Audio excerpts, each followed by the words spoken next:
네, 우리 함께 말씀 보겠습니다. 사도행전 20장 말씀을 함께 볼까요? 사도행전 20장 4절 말씀을 보겠습니다. 네, 사도행전 20장 4절 함께 읽습니다. 시작. 아시아까지 함께 가는 자는 베레아 사람 브로의 아들 소바더와 데살로니가 사람 아리스다고와 세군도와 더베 사람 가이오와 및 디모데와 아시아 사람 두기고와 드로비모라라고 했습니다. 자, 오늘 말씀 가운데 하나님의 크신 은혜가 있기를 소망합니다. 우리 기도하는 마음으로 고백해 볼까요? 하나님의 은혜가 지금 저에게 임하기를 기도합니다. 옆 사람 축복하면서 하나님의 은혜가 지금 여러분에게 임하기를 기도합니다. 할렐루야. 우리 축복은요, 축복을 하는 만큼 또 받아요. 많이 축복하시고 많이 축복해서 또 하나님 주시는 복을 많이 누리시기를 간절히 소망합니다. 자, 우리가 사도행전 20장 4절 말씀을 함께 지금 3주간에서 계속 보고 있습니다. 그래서 몇 명은 이제 봤어요. 거의 다 봤습니다. 그래서 오늘은 싸잡아서 보지 못했던 사람 3사람을 한꺼번에 보려고 해요. 그래서 소바더, 오늘 그 주보를 보시면 알겠지만 소바더라는 사람과 세군도라는 사람과 드로비모라는 사람, 이 3사람을 보려고 합니다. 특별히 오늘 사도행전 20장 4절 말씀은요, 사도 바울이 3차 전도 여행을 하는 과정 중 최종 목적지는 예루살렘입니다. 이 예루살렘으로 가는 과정 중에 있는 거예요. 그래서 어디서 어디로 가는지 거기까지 우리가 집중해서 볼 필요는 없겠지만 잠깐 우리 지도 한번 볼게요. 1차, 2차, 3차가 코스가 비슷비슷한데 여기서 시작해서 여기서 끝났구나 정도는 우리가 대충 그냥 알고 넘어가자는 거죠. 자, 시작점이 어딥니까? 시작점은 안디옥. 나중에 이것도 한번 해봤으면 좋겠어요. 우리 윷놀이 대회 할 때 이 지점을 정하면 아마 기억하기 쉬울 것 같아요. 안디옥이 제일 먼저 시작이에요. 그러면 한번 퀴즈를 내볼게요. 그동안 우리가 배웠던 성경 공부 지식으로 한번 안디옥 교회에 담임 목사님 2분 계셨습니다. 누군지 혹시 아시겠어요? 바울과 바나바 2분이 계셨어요. 2분이 이제 협력 목회를 하셨던 것이 안디옥 교회입니다. 그래서 안디옥에서 출발해서 더베로 갔다가 루스드라, 이고니온, 우리가 익숙한 안디옥이라는 곳이 있죠. 근데 안디옥이 한 분이 질문을 했어요. 목사님, 안디옥이 2개예요. 네, 2개입니다. 안디옥이 2개가 맞아요. 그래서 안디옥이 시작점이 안디옥이 있고요. 아시아 지역에 안디옥이 하나가 더 있어요. 근데 성경에서 가장 많이 나오는 안디옥은 어디냐면은 시작점이 있는 안디옥 교회예요. 우리가 그거를 좀 알고 넘어갔으면 좋겠어요. 이렇게 질문하신 분은 잘 공부하신 거예요. 잘 따라오신 거예요. 그래서 그 질문하신 분한테 너무 개인적으로 감사하더라고요. 안디옥에서 에베소로 갔다가 서머나로 갔다가 드로아로 갔다가 바다 건너가지고 이제 그 위쪽으로는 마게도냐 지역이라고 말씀을 한번 드렸던 기억이 있습니다. 쭉 갔다가 고린도까지 찍고 다시 돌아와요. 이제 돌아와서 어디로 돌아오냐면 이제 바닷길을 지나서 제일 화살표의 마지막 오른쪽 제일 아래 보면은 시돈이라는 지역 나오잖아요. 우리 구약 성서에 보면 시돈 지역 되게 많이 나옵니다. 우상을 섬겼던 지역으로 되게 많이 나오는데 이 시돈 지역 아래쪽으로 나가면은 어디가 있냐면 예루살렘이 있어요. 그러니까 요 정도 코스구나 이렇게 움직였다라는 정도로만 다 외울 필요는 없어요. 우리가 어떻게 다 따라가겠습니까? 다만 이렇게 움직이면서 사도들과 초대교회 복음을 전도했던 사람들이 굉장히 많이 고생을 했겠구나라고 생각을 하시면 우리가 조금은 은혜를 누릴 수 있는 부분들이 많이 있을 것 같습니다. 자, 3차 전도 여행이라고 했습니다. 3차 전도 여행도 사연이 굉장히 많이 있었습니다. 복음을 전하다가 이제 마게도냐 지역, 우리 지도상에 보면 왼쪽 제일 위에 있는 지역이 마게도냐 지역이거든요. 이 마게도냐 지역에서 복음을 열심히 전하다가 소식을 한 가지 듣게 됩니다. 어떤 소식을 듣게 되냐면 사도 바울이시여 예루살렘 교회면은요, 이때 당시에 모교회가 예루살렘 교회예요. 예루살렘 교회에서 이제 다른 교회로 막 이제 파송이 되기도 하고 개척을 하기도 하고 했거든요. 그러니까 예루살렘 교회가 모교회 격인데 예루살렘 교회가 어려운 사정에 봉착했다라는 소식을 들은 거예요, 사도 바울이. 복음을 전하다가 그러면 사도 바울이 가만히 있을 수가 없잖아요. 이 말을 듣고 내가 뭐라도 해야겠다 싶어가지고 사역지를 막 돌아다니면서 뭘 하냐면 이제 모금 운동을 좀 합니다. 예루살렘 교회를 우리가 좀 도와야 된다. 모교회다. 우리가 그들로부터 은혜를 받았으니까 받은 은혜를 그들에게 또 갚는 것도 우리가 해야 되는 일이 아니겠느냐 해가지고 이제 모금 운동을 해가지고 3차 전도여행의 끝 코스로 예루살렘으로 이제 가져다 주는 코스를 이제 밟게 되는 거죠. 문제는 뭐냐면 모금 운동을 열심히 해요. 헌금을 많이 걷어요. 근데 예루살렘으로 가면은 어떻게 돼요? 사도 바울이 3차 전도여행은 거의 이제 공식적으로는 마지막 전도 여행입니다. 예루살렘을 가서 사도 바울이 잡히게 돼요. 그러면 여러분들이 사도 바울이에요. 나 저기 가면은 무조건 잡혀요. 감옥에 가요. 갈 거예요, 말 거예요, 여러분들. 어떻게 할 것 같아요, 여러분들? 인간적인 마음은 다 알아요. 아유, 안 갈랍니다. 아유, 이해합니다. 저도 약간 이제 거기서 이제 동요가 있을 수 있겠지만 사도 바울은 그럼에도 불구하고 헌금을 다 모아가지고 예루살렘 교회를 도와야 된다라는 마음 하나만을 가지고 예루살렘 교회로 돌아가는 일을 코스를 밟아요. 자, 그러면 예루살렘 교회에 모았던 그 헌금을 다 모아가지고 가야 돼요. 그때 당시에 카카오톡으로 문자해가지고 돈으로 전송하는 거, 송금 서비스, 인터넷 뱅킹 있으면 얼마나 좋아요. 이때는 그런 게 없잖아요. 그럼 어떻게 해야 돼요? 모은 돈을 전부 다 짊어지고 가야 돼요. 그럼 가다가 도둑을 만날 수도 있고 강도를 만날 수도 있고 봉변을 당할 수도 있단 말이죠. 그러면은 그거를 가기 위해서 바울 혼자 그걸 짊어지고 갈 수 있어요, 없어요? 못 가는 거예요. 그래서 우리가 오늘 방금 읽었던 사도행전 20장 4절에 나와 있는 그 용사들, 그 사람들, 우리가 봤던 그 사람들이 어떤 사람들이냐면 마게도냐 지역에서 열심히 복음을 전하고 사도 바울에게 힘을 얻어서 우리도 같이 따라가겠습니다. 당신을 돕겠습니다. 복음을 전하는 일에 나도 같이 동참하겠습니다. 마음을 같이 했던 사람들의 이름입니다. 우리가 그럼 그 이름을 봤을 때에 별로 등장인물이 중요하건 중요하지 않건 우리는 이 사람들의 이름을 한 번쯤은 보고 생각을 반드시 해야 되는 사람으로 우리가 기억을 좀 해야 된다라는 거죠. 다 외울 수는 없어요. 다만 윤 목사님이 우리가 수요예배 때 말씀 공부를 조금이라도 하면서 그때 그 사람 이름 들었어 정도로 우리가 기억을 하고 그래 그 사람 정말 고생했지. 나도 그 사람들의 복음의 여정을 따라갔으면 좋겠다라는 마음으로 기도하고 신앙생활을 했으면 좋겠다는 마음이 있어요. 그렇게 열심히 이 사람들의 이름을 좀 기억해 주시기를 부탁을 드립니다. 자, 세 사람입니다. 그 세 사람이 우리 성경 사도행전 20장 4절 말씀에 나오면은 브로의 아들 소바더, 세군도, 그리고 드로비모라고 했어요. 세 사람을 한꺼번에 보는 이유가 뭘까요, 여러분들? 왜일까요? 자료가 많다, 적다. 자료가 적다. 자료가 적다. 그래서 오늘 말씀은 추측성 자료도 굉장히 많이 있어요. 근거 없는 제 생각도 많이 들어갑니다. 그러니까 여러분 필터링을 잘 해가지고 저거는 윤 목사님 생각이구나 아니면 성경 이야기구나 구별을 좀 하셨으면 좋겠다 생각이 들어요. 자, 우선 소바더라는 사람을 한번 볼게요. 소바더는요, 제가 나눠드린 프린트물 보면은요, 이름이 하나가 더 있어요. 이 사람을 불렀을 때에 소바더라고만 부르지 않고 성경 어딘가 보니까 4글자의 이름이 하나 더 있네요. 뭐라고 나와 있냐면 소시바더라고 부르는 구절이 하나 나옵니다. 그래서 로마서 16장 21절 소시바더라고 나온 내용이 나와 있는데 우리 이 말씀을 같이 한번 읽어볼까요? 시작. 나의 동역자 디모데와 나의 친척 누기오와 야손과 소시바더가 너희에게 문안하느니라 라고 나와 있어요. 자, 그럼 사도 바울과 소시바더가 친척이에요? 아니에요? 이거는 몰라요. 이건 알 수 없어요. 그냥 내 아들 디모데라고 말하는 것도 있었던 것처럼 믿음의 동역을 했던 사람으로 소바더, 소시바더라고 우리가 그것만 기억을 하면 될 것 같단 말이죠. 근데 우리가 이 소바더가 어떤 사람인지 추측할 수 있는 내용이 성경에 조금 나오기는 해요. 어디 나오냐면 우리가 읽었던 성경 본문을 한번 보시기 바랍니다.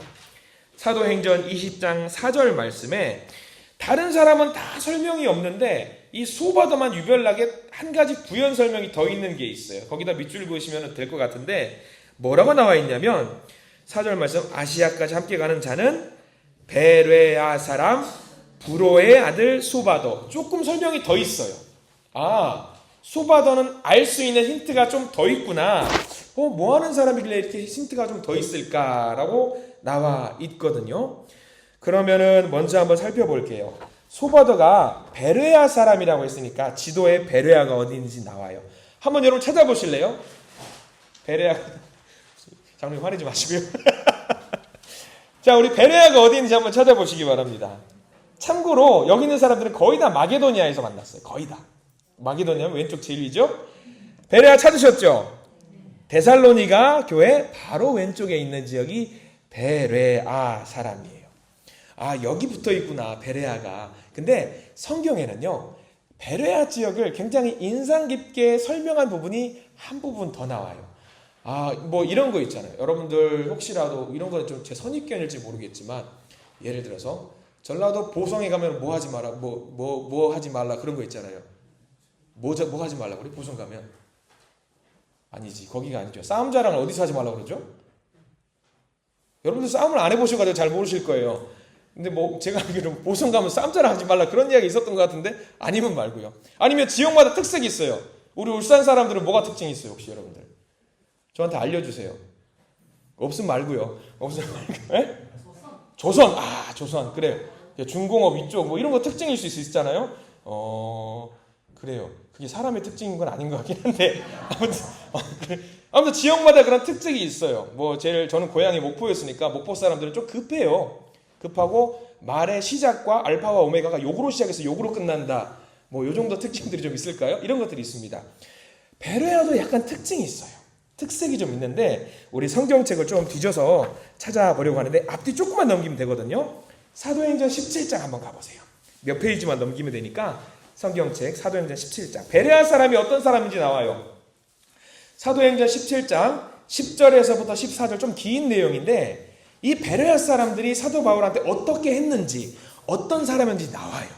그러면 우리가 이 내용을 기초로 해가지고 소바더가 대충 이 정도 사람이었겠구나라는 건 나와요.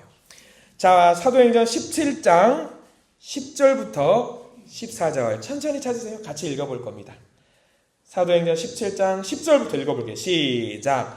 밤에 형제들이 곧 바울과 실라를 베레아로 보내니 그들이 이르되 유대인의 회당에 가니라. 11절. 베레아에 있는 사람들은 데살로니가에 있는 사람들보다 더 너그러워서 간절한 마음으로 말씀을 받고 이것이 그러한가 하여 날마다 성경을 상고하므로. 12절. 그 중에 믿는 사람이 많고 또 헬라의 귀부인과 남자가 적지 아니하나 데살로니가에 있는 유대인들은 바울이 하나님의 말씀을 베레아에서도 전하는 줄을 알고 거기도 가서 무리를 움직여 소동하게 하거늘. 14절. 형제들이 곧 바울을 내보내어 바다까지 가게 하되 실라와 디모데는 아직 거기 머물더라. 좀 긴 내용이지만 베레아 사람이 어떤 사람인지 성품이 어떤지 좀 대충 알 것 같아요. 아마 이런 특징이겠죠. 아마 우리 11절 말씀을 기초로 하면 좀 신사적이고 너그러운 사람들이 많이 있었겠다. 어디보다? 데살로니가보다. 이게 지역감정 조성하는데 이게 데살로니가 교회에 있는 사람들보다 조금 더 너그러운 마음이 있었던 사람들이 베레아 사람들이었다라고 이야기를 하고 있습니다. 또 뭐냐면은 간절한 마음이 있었다라고 나와 있죠. 간절한 마음이 있었다. 간절한 마음이 있었다. 더 너그럽고 간절한 마음이 있었다. 또 하나는 뭐냐면 말씀을 상고하는 사람들. 말씀을 상고했다는 말은 무슨 말이냐면 지금 딱 수요 예배 우리 성도님들 같은 분이에요. 말씀을 사모해서 성경을 공부하는 거에 있어서 열심히 있었던 사람들, 상고하는 사람들이었고 또 11절 제일 끝에 있었던 말, 상고했다는 공부 많이 했다는 말. 12절에 보면 또 이거는 좀 부럽네요. 부유한 사람들이 좀 많이 있었던 것 같아요. 그죠? 베레아 사람들이 좀 지역적으로 잘 사는 사람들이 많이 있었다 정도로 우리가 이해하게 될 것 같아요. 소바더가 이 모든 내용에 다 들어가진 않겠지만 이 범주 안에는 어느 정도 들어갈 수 있겠다 생각이 드는 거죠. 너그러운 마음이었고 말씀을 사모하는 사람이었고 좀 여유 있는 사람이었고 이웃을 도와주는 것을 좋아했던 사람이 소바더였겠구나. 그래서 사도 바울이라든가 복음을 전하러 올 때 공경에 처한 사도 바울을 굉장히 많이 그 베레아 사람들 전체적으로 사도 바울을 많이 도와줬던 사람들이 베레아 사람이라고 우리가 보면은 될 것 같습니다. 한 가지 여기까지 이제 성경적인 특징이고요. 하나는 저 개인적으로 묵상을 하면서 브로의 아들 우리 다시 사도행전 20장으로 돌아올게요. 사도행전 20장 4절 말씀에 소바더를 설명하는 말 베레아 사람 브로의 아들이라고 나와 있습니다. 브로의 아들. 다른 사절에서는 누구 아들이라는 표현이 안 나와요. 근데 브로의 아들을 굳이 소바더에게는 넣은 이유가 무엇일까라고 곰곰이 생각을 해봤는데 어디도 주석적인 자료는 나오지 않더라고요. 근데 보통 이렇게 아버지의 이름을 같이 넣는 경우는 여러 가지 경우가 있어요. 동명이인이 있어서 헷갈릴 때, 그리고 또 하나는 뭐냐면 아버지가 어떤 사람일 때, 굉장히 부자거나 굉장히 유명한 사람일 때, 말만 하면 네가 브로의 아들이야? 당신이 브로 선생님의 아들입니까? 아이고 아버지 잘 계십니까? 그럴 때 보통 이런 경우를 쓰고는 합니다. 제가 그분의 아들입니다라고 했을 때에 아버지가 유명했을 수도 있겠다라는 생각을 좀 많이 합니다. 여기서 지극히 개인적인 의견을 좀 더해 보자면은요, 우리 교회도 좀 그러고 대한민국에 있는 모든 교회가 마찬가지인데, 가정마다 보통 믿음의 어머니에 대한 이야기는 많이 하셔요. 믿음의 어머니에 대한. 그래서 우리 교회 모든 성도님들도 믿음의 어머니의 역할을 감당한 분들이 많이 계시고요. 교회도 마찬가지로 교구라든가 구역 편성할 때 보통 모든 교회가 다 마찬가지인데 남자 중심이에요, 여자 중심이에요? 여자 중심이에요. 그게 이상한 거 아니에요? 여자 중심입니다. 그래서 이제 브로의 아들 소바다 하니까 문득 이런 생각이 드는 거예요. 우리 남성분들이 분발하셔야겠다라는 생각이 문득 드는 거죠. 아버지가 믿음으로 유명하고 알아줄 수 있는 사람이 되시기를 간절히 축원합니다. 남자분들은 아멘을 하시고 왜 여자분들이 아멘 하시는지 모르겠어요. 그래서 우리 이 시간에 나와 있는 남성분들도 누구 권사님의 아들? 아이고 그 권사님이 믿음이 훌륭하지. 자네도 참 믿음이 훌륭한 사람일 거야. 할 정도로 남성분들이 분발했으면 정말 좋겠다라는 생각을 좀 많이 합니다. 아버지가 훌륭하니 그 아들도 자동적으로 훌륭한 사람이겠거니 생각하는 남성 성도님들이 되게 많았으면 좋겠다라는 생각을 많이 합니다. 옛날에는 그랬대잖아요. 브로의 아들, 남자를 통해서 어떤 그 가정의 특징을 알 수 있었다. 옛날에는 그랬다라는 거예요. 근데 요즘 교회는 여성분들이 더 활동적이세요. 여성분들이 굉장히 활동적입니다. 그래서 그런 상상을 좀 브로의 아들 이 단어 하나 가지고 상상을 해봐요. 교회의 모든 기도회나 예배 자리에 남자분들이 더 많았으면 좋겠다. 그런 생각을 좀 많이 해봅니다. 아멘. 그렇게 됐습니다. 믿음의 아버지들이 좀 많이 나오셔서 교회 봉사도 하고 섬기기도 하시고 때로는 요리도 하시고 먹을 수 있을지는 모르겠습니다만 좀 하셨으면 좋겠다는 생각도 좀 많이 해보고요. 여성분들이 활동하는 그 자리에 믿음의 아버지들이 나오셔서 본이 되는 우리 울산 한신교회, 와 얼마나 멋진 교회일까. 보통 남자는 믿음이 좋아도 여자가 믿음이 없으면 어떻게 됩니까? 나중에 여자를 따라가는 경우들이 있어가지고 무너지는 경우들이 있잖아요. 근데 여자가 믿음이 좋으면 결국 남자들이 다 따라오더라. 반대로 남자가 믿음이 좋으니까 여자도 따라오게 되더라. 아멘. 우리 교회가 그런 교회가 됐으면 좋겠습니다. 우리 남성교회 화이팅입니다. 남성교회 힘을 내십시오. 눌려 사지 마시고 우리 특송 한번 했다가 지난번에 오후 예배 때 특송 한번 했는데 우리 남성분들이 고기를 막 안쓰러운 모습으로 힘을 내라고 뒤에서 응원하시는 모습이 아니라 남성분들이 권위적으로 뒤에서 막 이러가시고 막 열심히 하라고 막 여성분들이 특송할 때 그런 남성교회 분들이 많기를 간절히 축원합니다. 브로의 아들에서 왜 감동이 받아가지고 말씀을 준비하면서 그랬으면 좋겠다 생각이 좀 들더라고요. 아무튼 소바더는 이런 사람입니다. 여러분 소바더 확실하게 기억이 나실 거예요. 이제 소바더 이런 사람입니다. 자, 그 다음에 한 사람을 봐야 됩니다. 누구죠? 세군도라는 사람이 있어요. 세군도는 굉장히 짤막하죠. 20장 4절 말씀. 세군도. 그리고 이 사람이 어디 사람이었다?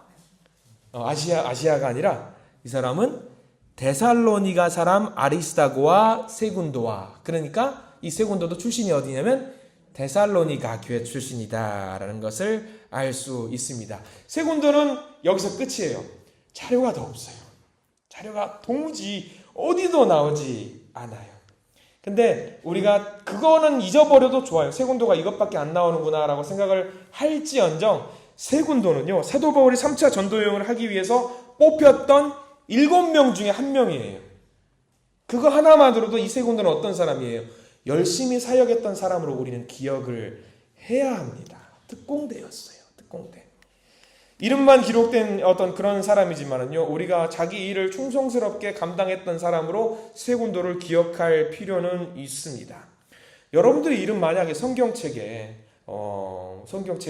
여러분들의 이름 석자가 이렇게 빵빵빵 들어가고 아무것도 안 나오고 이 윤영민, 제 이름이 윤영민이니까 윤영민이 함께 했더라, 그 말 하나만 기록이 돼도 어떨 것 같아요? 저는 더 바랄 게 없을 것 같아요.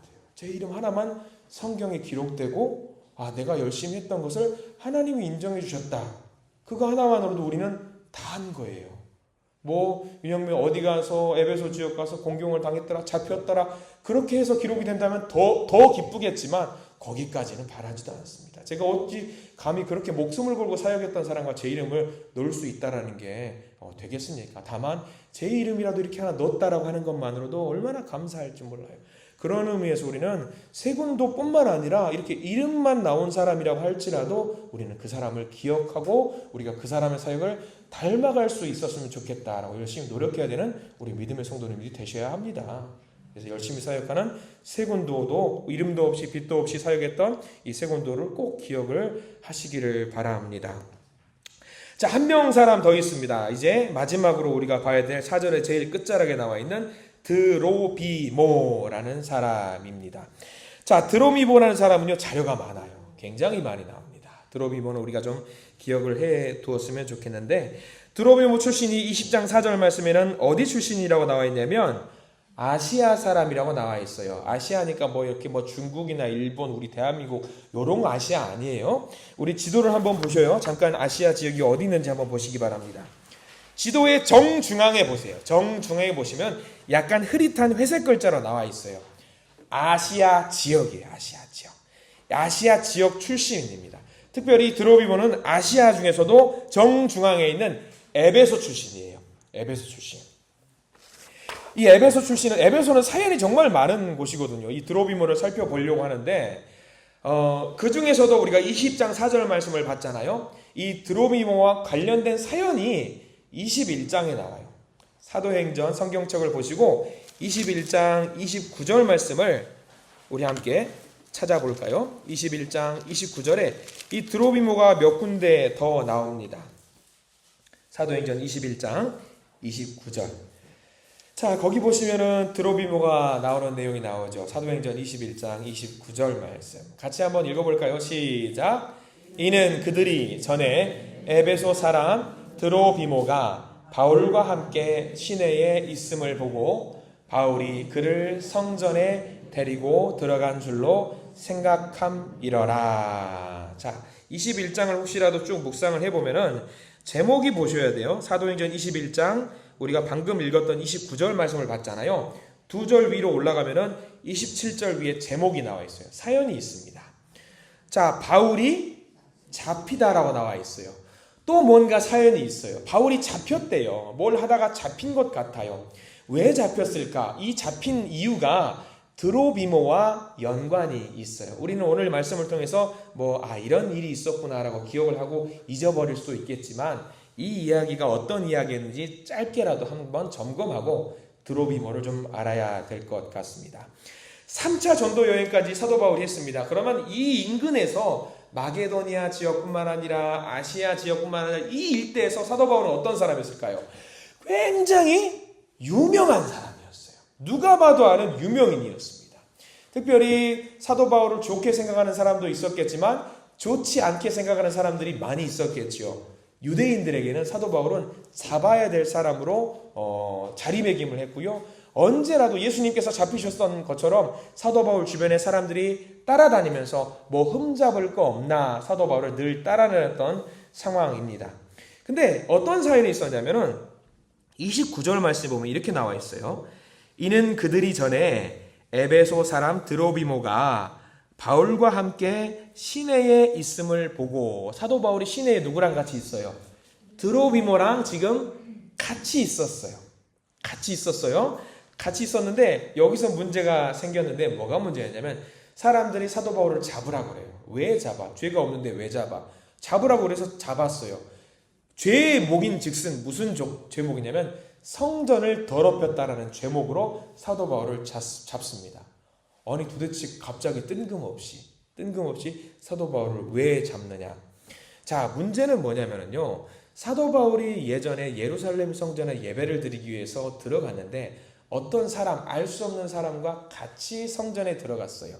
성전에 들어갈 수 있는, 여러분 나중에 공부를 좀 더 하겠지만 성전에는 구조가 좀 있어서 어디서부터 어디까지는 이방인들이 들어갈 수 있어요. 그리고 어디서부터 어디까지는 뭐 여자가 들어갈 수 있고 어디서 어디까지는 뭐 누가 들어갈 수 있고 이게 구역이 제한되어 있어요.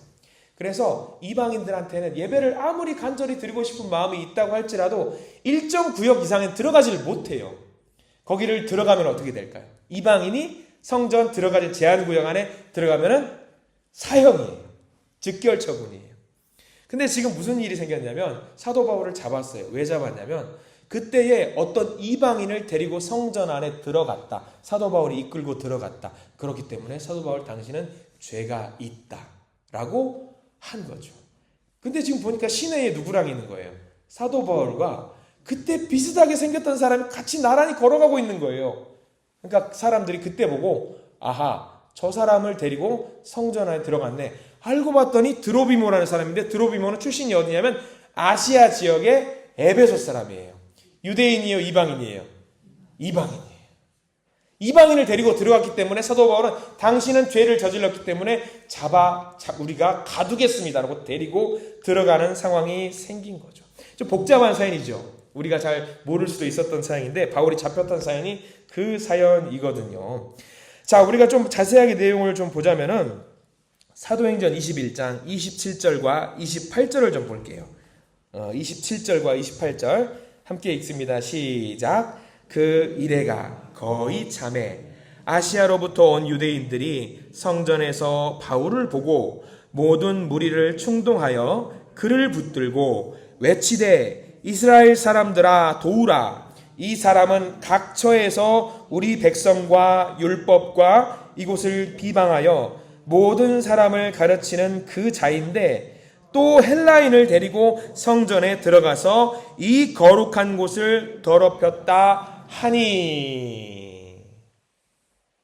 데리고 들어간 사람이 드로미모죠. 근데 드로미모가 거기 갔을까요? 안 갔을까요? 안 갔어요. 간 적이 없어요. 그러니까 드로미모는 어떤 마음이냐면 너무 억울한 거예요. 아니 나는 간 적도 없는데 왜 나가라고 그러냐. 너 갔잖아. 난 간 적도 없다니까. 그러면서 사람들은 세 사람이 모이면 한 사람 바보 만들기가 쉽습니다, 여러분들. 그래서 제가 신방 다니다가 간증을 하나 하자면요. 우리 성도님 집이 아파트가 두 채가 나란히 있는데 A동, B동 있는데 이쪽 B동에 우리 성도님의 집이에요. 근데 구조가 똑같은 거예요. 내가 어제 분명히 여기 왔는데 어제는 A동으로 신방을 갔고 B동은 다른 분이었어요. 자, A동으로 자신 있게 들어갔고 그 다음날 B동으로 신방을 들어가야 되는데 내가 어제 여기 왔으니까 반드시 A동이다. 그리고 성도님들 세 분을 다 데리고 A동을 자신 있게 들어간 거예요. 근데 거기서 같이 가셨던 분이 뒤에서 이옥순 권사님이 여기가 아닌데 제가 어제 갔습니다. 따라갔던 권사님 두 분이 어제 목사님이 가셨대잖아요. 따라간 거예요. 자신 있게 들어가서 5층을 땅 들어갔더니 여기가 아닌 게비요. 내려와서 권사님이 거기가 아니잖아요. 그러면서 돌아오면서 그랬죠. 세 사람이 한 사람 바보 만드는 건 정말 쉬운 일이다. 한 사람 바보 만드는 게 쉬운 일이다. 그래가지고 이육순 권사님 말씀 따라서 제대로 찾아갔어요. 그때 얼마나 그 집이 최용림 권사님 집이었어요. 그래서 제가 이런 저의 기억을 의존하면 안 되겠구나 생각이었습니다. 아무튼 이게 마찬가지예요. 이게 드로비모는 난 그런 적이 없다. 근데 사람들이 사도 바울을 잡기 위해서 사람들이 모함하려고 몰려드니까 전부 다 네가 그때 왔던 사람이다라고 하니까 드로비모가 억울하게 그지없는 거죠. 너무 억울한 거예요. 근데 한 사람 바보 만들어버린 거예요. 그래서 드로비모 간 적도 없는데 갔대요. 그렇게 간 거죠. 그 사연으로 인해서 사도 바울이 잡혔어요. 가짜 뉴스에 의해서 드로비모도 곤경에 처하고 사도 바울도 곤경에 처한 상황이 된 거죠. 자, 여러분들 여기서 드로비모의 입장에 한번 되어보셔요. 여러분들 간 적도 없는데 갔다라고 우기면서 저를 바보 만드는 그런 상황이 펼쳐졌는데 그 일로 인해서 사도 바울이 곤경에 처하고 잘못하면은 사도 바울이 죽을 수밖에 없는 위기까지 생긴 거죠. 얼마나 이게 가슴이 억울할 노릇입니까? 이방인 출신이라는 것으로 인해서 바울이 오해를 받고 사람들이 충동하는 사건을 만들게 된 거죠. 자, 그래서 이 사건에 대해서 조금 더 뒤로 가보면은요, 이 사건의 결론이 좀 나오거든요. 결론이 아니라 어떤 식으로 진행이 되는지 좀 나와요. 사도행전 24장을 한번 좀 두 페이지 넘겨볼게요. 사도행전 24장 5절과 6절입니다. 이게 소송이 들어가요. 이게 갇혀가지고 사도 바울한테 소송이 들어가서 이제 법정에 끌려가게 되거든요. 사도행전 24장 5절과 6절, 5절과 6절 같이 읽습니다. 시작. 우리가 보니 이 사람은 전염병 같은 자라. 천하에 흩어진 유대인을 다 소요하게 하는 자요, 나사렛 이단의 우두머리라. 그가 또 성전을 더럽게 하려 함으로 우리가 잡아싸오니. 거기까지만 볼게요. 잡아싸오니. 자, 전염병 같은 자예요. 전염병. 예수 믿는 자가 전염병 같은 자예요. 자, 이 말에 따르면 저와 여러분들은 어떤 사람들이에요? 전염병 같은 자예요. 우리들은 전염병 같은 자예요. 예수님을 나사렛 이단이라고 칭하는 사람들이었던 거죠. 굉장히 곤란한 상황이죠. 자, 아무튼 이단 종파의 우두머리 사도 바울이라고 이야기를 하고 그들이 잡았다라고 합니다. 성전을 더럽힌 죄를 인해서 그렇게 되었습니다. 아무튼 드로비모의 입장에서는 자기로 인해서 엄청난 사건들이 커지고 있는 거죠. 이때 얼마나 마음이 조마조마했고 억울하지만 나로 인해서 사도 바울이 또 곤경에 처하게 됐으니까 얼마나 답답할 노릇이에요. 결국에 이 사건은요, 아무튼 이때 당시에 이쪽을 다스리고 있던 총독 벨릭스라고 하는 사람이 풀어줍니다. 이거는 오해가 맞다라고 하고 자유롭게 풀어주고 다시 사역을 하게 되는 거죠. 드로비모가 그런 사람이에요. 여러분, 나 때문에, 나로 인해서 우리 울산 한신교회가 혹시라도 어떤 곤경에 처하는 상황이 생기면 어떻게 될 것 같아요? 얼굴을 들지 못할 뿐만 아니라 신앙이 완전히 무너지게 되는 상황도 충분히 생길 수 있어요. 이게 먼 일이 아니라 대략 우리 코로나 사건 때 이런 일들이 굉장히 많이 있었어요. 코로나 사건 때 내가 아무 생각 없이 예배당에 교회 예배 드리고 나왔는데 그 다음날 월요일 가니까 감기 기운이 있어요. 병원에 갔어요. 근데 나보고 코로나래요. 그러면은 역추적을 했었잖아요. 그래서 역추적을 했는데 그 사람이 교회에 갔어. 그럼 그 교회 어떻게 됐어요? 그때 당시에는 예배를 드릴 수 있는 상황이었지만 코로나가 동선에 있었다는 이유 하나만으로 교회가 잠깐 문을 닫는 상황이 생겼었어요. 나로 인해서. 내가 의도한 게 아니에요. 의도한 게 아닌 상황인데 나로 인해서 교회 목사님이라든가 성도님 모든 분들한테 피해를 주는 상황이 있었습니다. 머지않은 과거에 그런 일들이 분명히 있었어요. 아마 우리 교회도 그런 일이 있었을지도 모릅니다. 그러면 어떤 사람들은 뭐 관리를 제대로 하지 못했느냐 손가락질 할 때도 있었고요. 분명히 그런 일들이 있었을 거예요. 아픈 우리 과거의 일이지요. 그런 일들 다 이제 덮고 앞으로 달려가야 될 것 같은데 드로비모가 그 사건으로 얼마나 힘들었는지 우리는 알게 되는 거죠. 나로 인해서 복음을 전해야 되는 그 사역 현장, 굉장히 중요한 사역의 현장의 자리에서 나로 인해서 그 사역을 온전히 감당하지 못하게 된다는 상황이 펼쳐졌을 때에 얼마나 드로비모가 아팠을까. 너무 아팠죠. 그런데 여기 대단한 사람들이에요. 여기 아까 우리 읽었던 7명의 특공대는 능력이 대단한 사람이에요. 드로비모가 이런 일로 인해서 사역을 멈췄을까? 아마 신앙이 좀 약하고 좀 마음이 나약했던 사람은 쓰러져서 에이 나 예수 안 믿어 그러면서 물리고 나는 그냥 일상적인 삶으로 다시 돌아왔을 수도 있었을 거예요. 근데 드로비모가 어떻게 됐는지 봐야 됩니다. 사도 바울이 가장 인생의 말미에서 썼던 서신서가 어떤 건지 여러분 혹시 기억하셔요? 디모데 후서입니다. 디모데후서. 디모데후서는 사도 바울이 끝자락에 썼던 성경책인데 우리가 같이 좀 읽어봐야 되는데 제가 적어놨어요. 디모데후서 4장 20절이거든요. 이게 굉장히 중요한 말씀이에요. 디모데후서 4장 20절에 사도 바울이 거의 죽음을 얼마 남겨두지 않고 편지를 쓰는데 디모데에게 편지를 쓰는데 거기에 드로비모 이름이 등장을 해요. 근데 어떻게 등장하느냐? 우리 같이 한번 읽어볼까요? 디모데후서 4장 20절 시작. 에라스도는 고린도에 머물러 있고 드로비모는 병들어서 밀레도에 두었노니. 사도 바울의 사역의 말미까지 누가 같이 했다라는 거죠? 드로비모가 끝까지 같이 갔어요.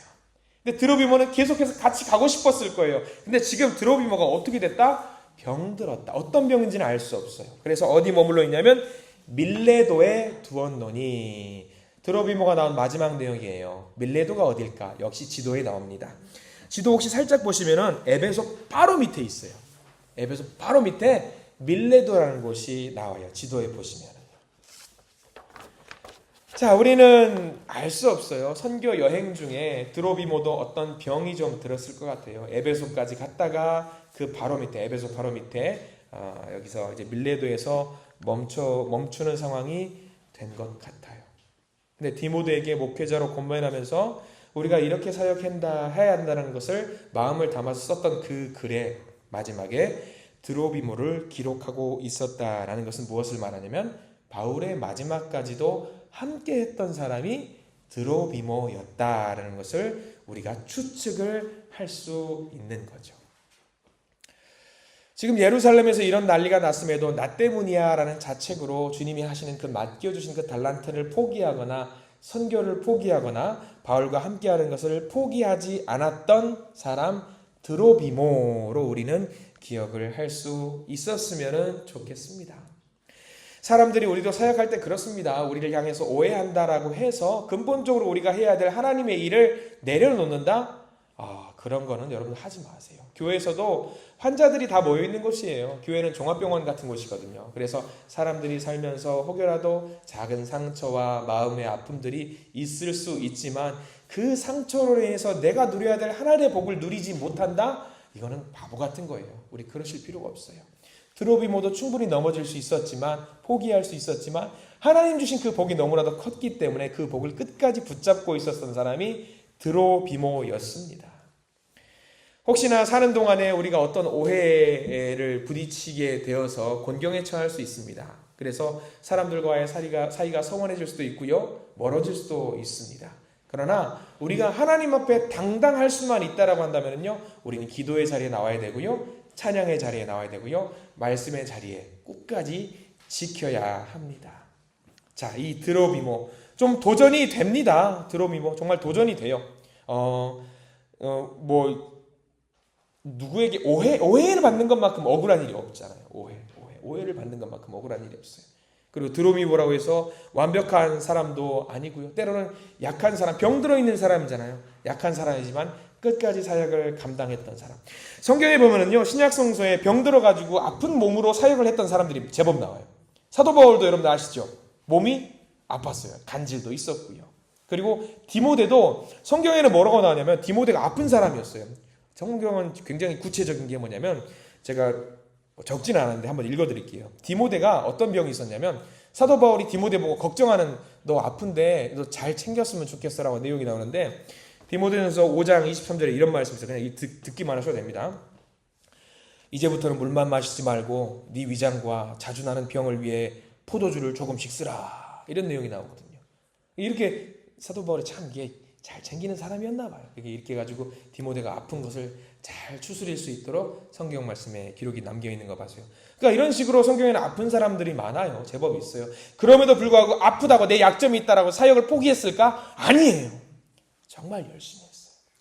저는 우리 교회 성도님들을 보면서 아프신 분들이 제법 있으신 거 보고 늘 기도하면서 하나님 안 아프게 해주세요 라는 기도도 종종 합니다만 그 아픔이 우리가 다리가 아프고 어깨가 아프고 어디가 아프다는 것이 우리가 사역을 하고 우리가 봉사를 하고 섬기고 예배드리는 것에서 제약사항이 되어서는 안 된다고 생각을 해요. 예배드리는 것에 대해서는 제약사항이 되어서는 안 된다고 생각을 해요. 어떻게든 이겨낼 수 있도록 하나님이 견딜 만한 아픔을 주신다고 하셨으니 그 아픔들이 있다라고 할지라도 탈탈 털고 어떻게든 우리가 예배의 자리를 굳건하게 지킬 수 있는 우리 모두가 되기를 간절히 소망합니다. 우리 내가 약해서 나로 인해서 공동체가 무너지면 어떡하지? 걱정하지 마세요. 교회는 강해요. 교회는 강해요. 내가 약해서 섬김을 못하면 어떡하지? 걱정하지 마세요. 하나님이 힘을 주셔요. 우리가 약하다고 해서 약하니까 쓸데없이 포기해야지. 우리가 약하다고 하나님 우리를 버려요, 안 버려요? 하나님 우리를 안 버려요. 그것만 기억하셔요. 그래서 우리가 혹시 가다가 지치더라도요, 가다가 아프더라도요, 가다가 병이 들더라도요, 가다가 약해지더라도요, 끝까지 같이 가시기를 바랍니다. 주님께서 우리를 부르실 그날까지 우리에게 맡겨주실 그 일을 감당할 때 나 때문에 오해가 생길 수도 있고요, 문제가 생길 수도 있습니다. 그럴 때마다 함께 가십시오. 드로비모도 혼자 안 갔습니다. 사도 바울과 이렇게 같이 함께 뭉쳐서 하나님의 사역을 감당했습니다. 우리도 그렇게 할 수 있을 것 같다 생각이 들어요. 자, 우리가 짧은 시간 드로비모 그리고 세군도 그리고 수바더의 삶을 살펴보았습니다.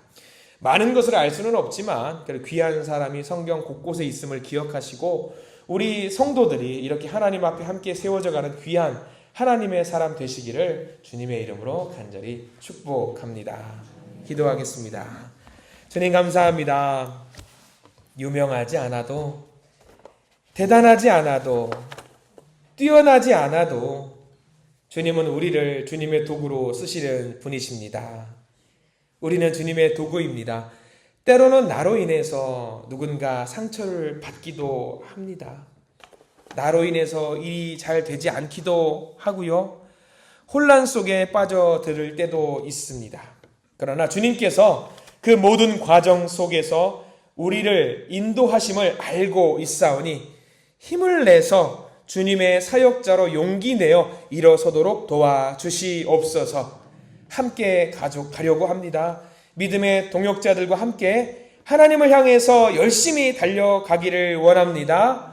서로 손잡고 가게 하시고 밀어주게 하시고 끌어주게 하소서.